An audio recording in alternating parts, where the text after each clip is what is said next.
Good morning, everyone, and welcome to today's edition of Daily Stand-Up. My name's Lee Henson, president and founder of AgileDad, and without any further ado, let's get started. This week has been exciting. We basically started off the week talking about the top 5 things you can change today to become more agile. We talked about working with product owners on the first day on Monday to limit work in progress, to limit the number of products or projects in flight, and to realize that by doing so, it's going to help us better be able to pivot, get products or services to market faster, and have the ability to increase revenue and to increase consumer satisfaction.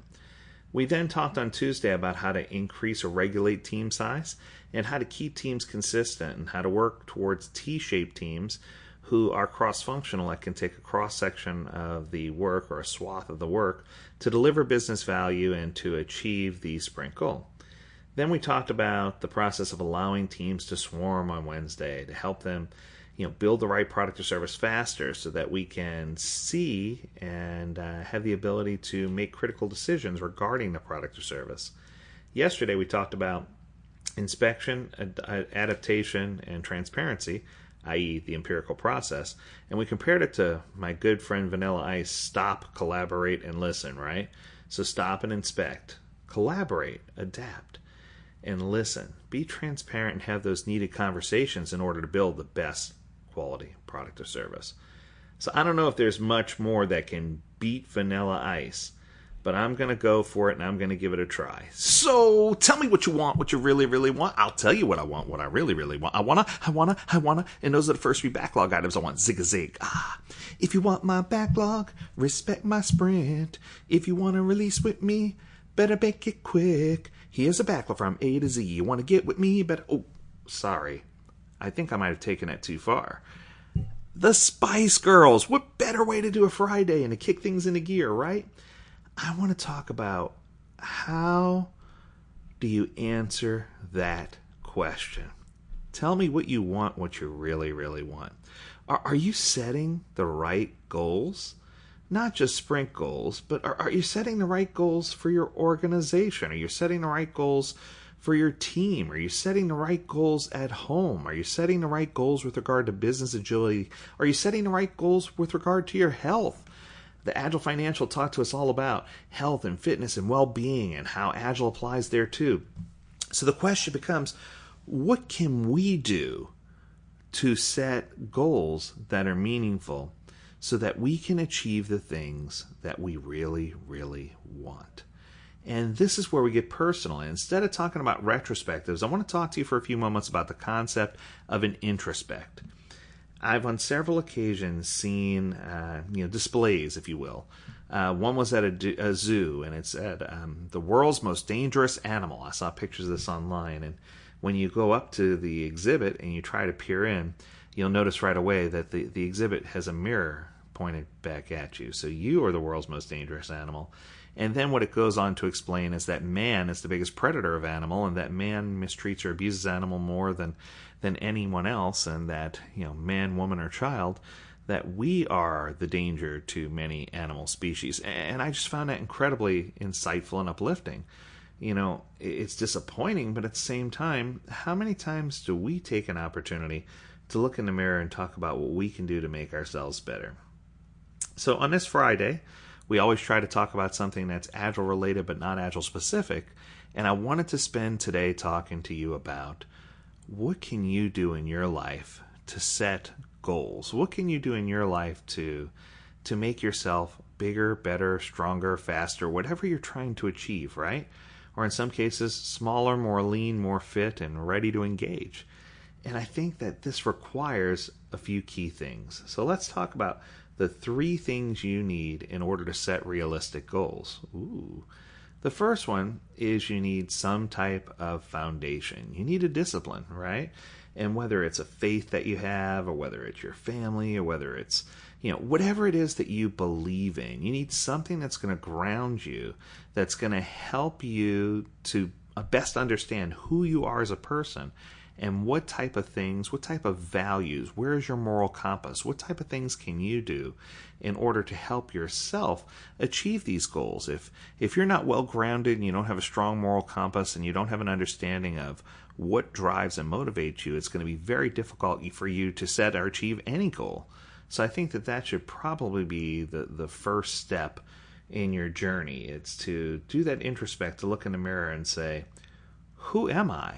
You know, and we recently had an opportunity to watch a really, really good movie. So I thought I'd share this with you just because, when I said, who am I, it just brought it out to me, And I saw a video of this online as well, and it cracked me up. It was a gentleman in Starbucks, and when they asked him his name, he whispered the name, and the young lady laughed, and she wrote it on a cup.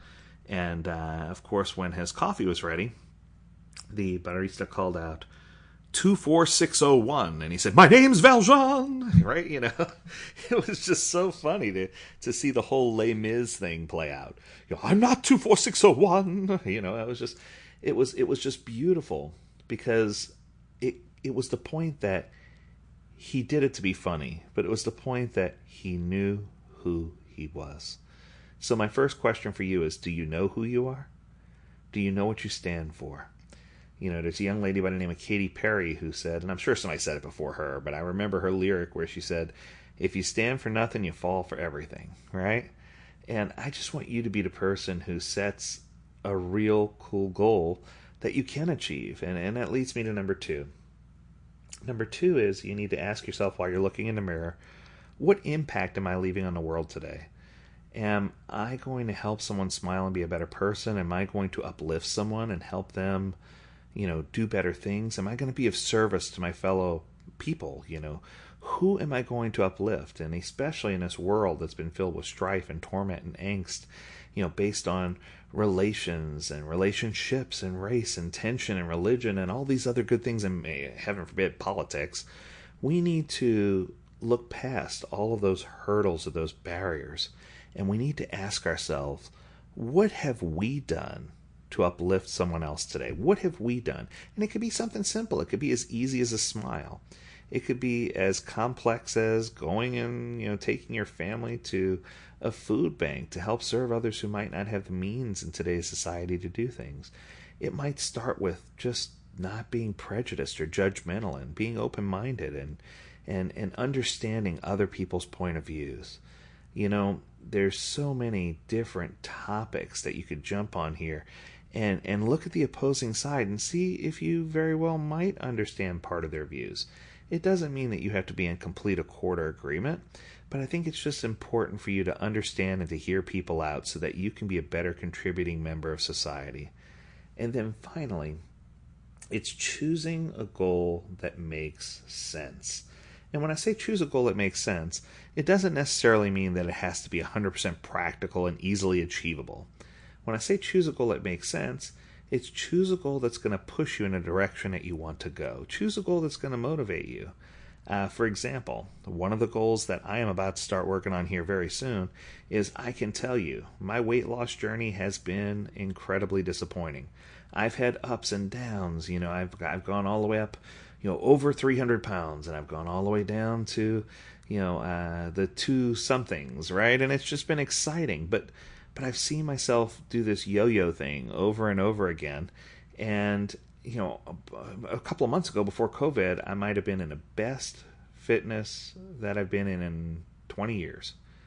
The problem is, when you're staying home and when you're living on food that's in food storage, and when you're not going to the store to buy fresh foods, a couple times a week, and when you're living in such a way that you're trying not to go to, gyms and trying not to work out and exercise with peers, it's something that I don't do well unless I have a whole group with me to help make it happen. I find that I slip if it's just me as an individual, and I fell back into bad habits, and before you know it, that weight came back and then some, right?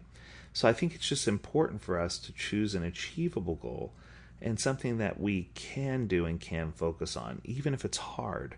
And I think that when we do that we need to publicly have someone be our accountability partner to help us through the hard times, to help us achieve those hard goals, to help drive us and motivate us to be better people.